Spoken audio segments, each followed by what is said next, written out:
Hey, good morning there, PBS.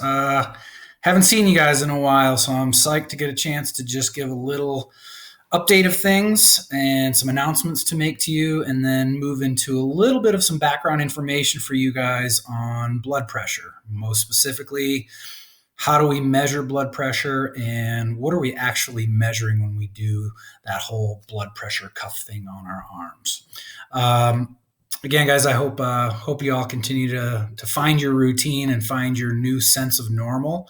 As different as these times have been, I find in this week 4 of everything that I am kind of in a school routine of getting up at pretty much about the same time every day. Thankfully, it's about an hour later than normal school, so there's a sweet perk right there. Um, but that normalcy just lends to me doing what I need to do during the course of my day. And then I usually find by mid to late afternoon, I'm usually in pretty good shape to just take a break from school and take care of other things like family and connecting with friends and making good food and just doing those things that continue to make us feel good about things and make us feel positive about where we're at and kind of this crazy, crazy time in American and world history. So keep with it, guys. And if you ever need anything, please do not hesitate to let me know. I'm showing you my page that you guys will see tomorrow, or when you see this video. I'm posting this, or I'm videoing this on a Monday. This is for your Tuesday, April 7th folder. A couple of announcements. Thanks for your patience with Schoology last week. I know it was frustrating, and I know you had to kind of keep trying. If those issues continue to arise, I'll continue to do what I can to be aware of them. Your communication is always helpful, and I'll push due dates if I need to. If it's a major stress for us, we can fix it. So please don't sweat those things. Just communicate with me. This week, we're talking blood pressure, both today through my lecture and then a lab on Thursday. And then next week, we will learn about EKGs. And I'll continue to scour the internet for online resources that help us to feel like we're doing something lab-based, that we are getting some lab work done for this unit. My number 3, guys, kind of a hierarchy of how to get in touch with me. For urgent needs, if it's got to know it now content type of question, or if it's Schoology technical type of issues, the quickest way to connect with me is via Remind. If you just respond to any of my texts that go out through Remind to you, if you send it back to me, it's only going to come to me. The whole class won't see it. That way you can just let me know and say, hey, Dupree, Schoology's down right now. Or gosh, I have a question on this content thing and it's during normal school hours. Gosh, send it to me via Remind, and I'll do what I can to get back to you as quickly as I possible. Email is probably the second quickest. I'm on my computer plenty and my phone plenty, so I am able to see emails and check on those pretty regularly. Posting on the discussion thread will be your slowest form of communicating with me. I don't check that regularly, and I don't have notifications set up to send me emails every time there's a post. That would just mean hundreds of emails for me. And so the discussion thread is meant mainly as a place for you guys to ask questions of each other and to open kind of class conversation. If it's specific content questions, things that are relating to what we're working on, or just questions or concerns you have, that's a great place to connect with each other. And I'm also willing to give extra credit to those of you that help out classmates. So Allie, thank you for helping to work with Alec last Thursday with a question he was having. I do have a couple extra credit points going your way. The next thing I'm showing is going to be your 4B2 blood pressure assignment. And it's really going to be just the beginning of things. You're going to look at an overall of blood pressure and learn a little bit about the numbers that we hear when we hear people speak of blood pressure if we're at the doctor's office. And then I'm going to get you kind of prepped a little bit for our blood pressure lab for Thursday. You'll learn a little bit about Anna's condition. So you'll see all that in the Schoology page. But let's hop into our content for today, and I'll make this as quick and painless as possible. Yes, painless, that's my word. All right, guys, let's get to it.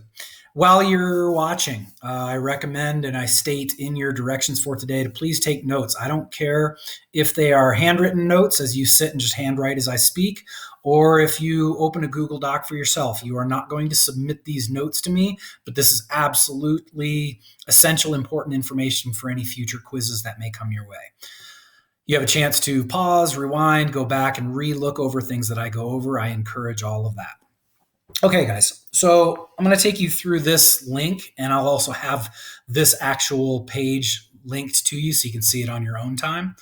But I'm kind of going to walk you through as I read these pages. Blood moving through the blood vessels exerts a pressure against the vessel walls. So when we take our pulse, when we take our fingers and wrap them around our wrist and feel that radial artery that's right up against our radius bone, that radial artery, every time there's blood pumping through there, there's pressure being exerted on that radial artery, and that's what we feel.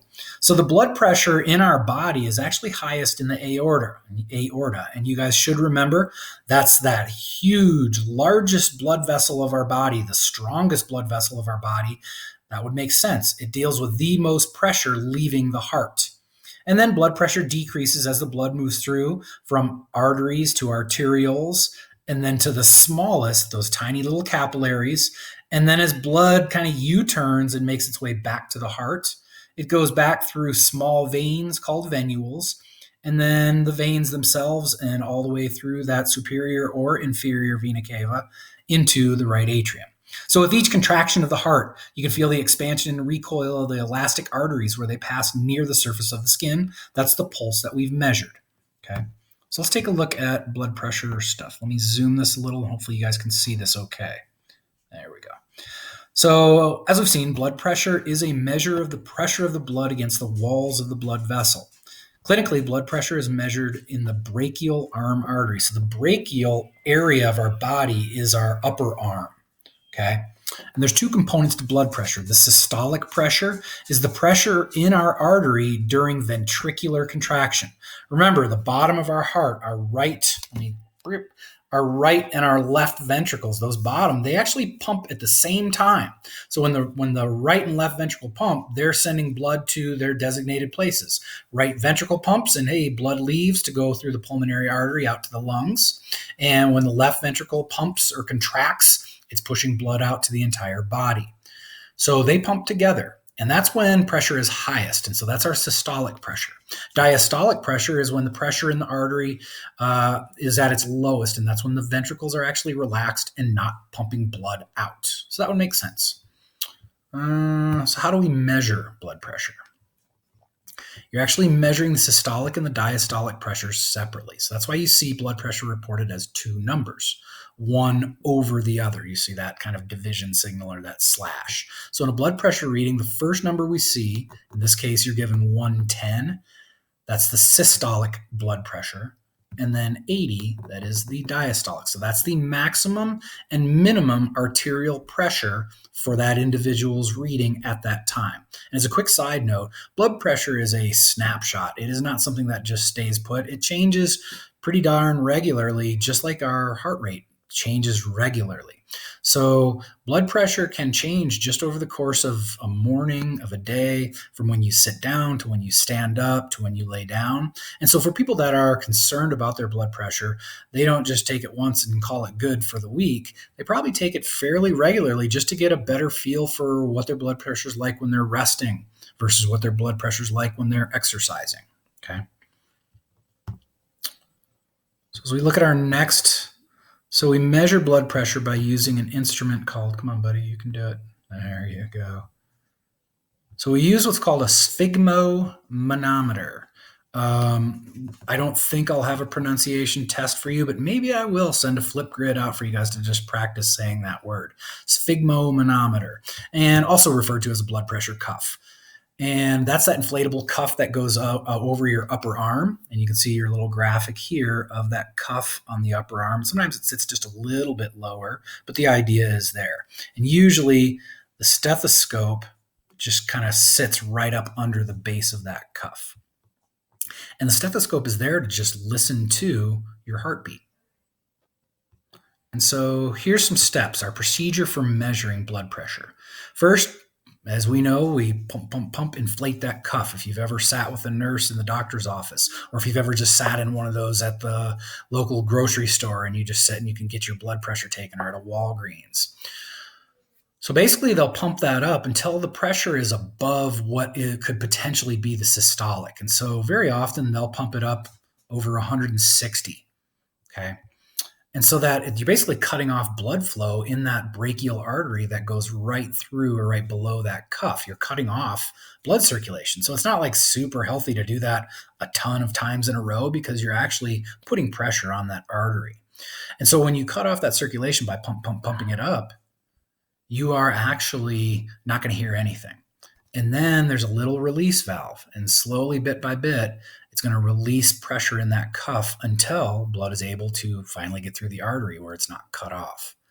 And so when blood starts to flow through, the second it flows through, we're able to read the little needle on the dial. And wherever we first hear that heartbeat or hear that artery pump, that's the systolic. And as the pressure continues to drop as we release the cuff, you'll hear the tapping of the heart rate.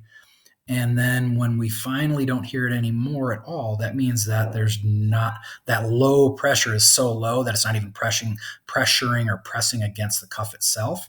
And so we read that as our diastolic pressure, that last tapping sound that we hear. So the first tap that we hear at the beginning, as that dial drops, the first tap we hear is our systolic. And then at the very end, the last tap that we hear is the diastolic pressure. And folks, that's everything for my quick little blood pressure lecture. And again, you're going to walk through, you're going to look at some data on Anna and her story of her blood pressure through her medical history. It's the same document that I gave you in 4B1, but guys, you'll see as you scroll down to page 4, I just attached it right here in our document. So you'll actually add some things in here. You're going to add some information about findings / diagnosis and recommendations. So just again, as you'll see as you go through this, all answers should be in a different font color. And anything that's in boldface, like a direction in boldface, that means you actually need to do something. You need to write something down. Like here, take notes on the lecture. Down here, add notes under the follow-up diagnosis section of Anna's medical history document about what Anna's values mean, and so on down the line. You'll see a few things, but there's 4 steps for you to do. So overall, combined with this lecture, I can't imagine this is going to take you more than about 30-ish minutes, 40 at the absolute most. And that'll carry us to Thursday, where I'll have us all set up for a online blood pressure lab. As we can see here, you've got some subjects waiting to be examined by you. So we'll get there on Thursday. Other than that, guys, it's great to see you. Hope you guys are doing well. Keep in touch, and we will talk soon. Have a wonderful Tuesday, guys. Bye-bye.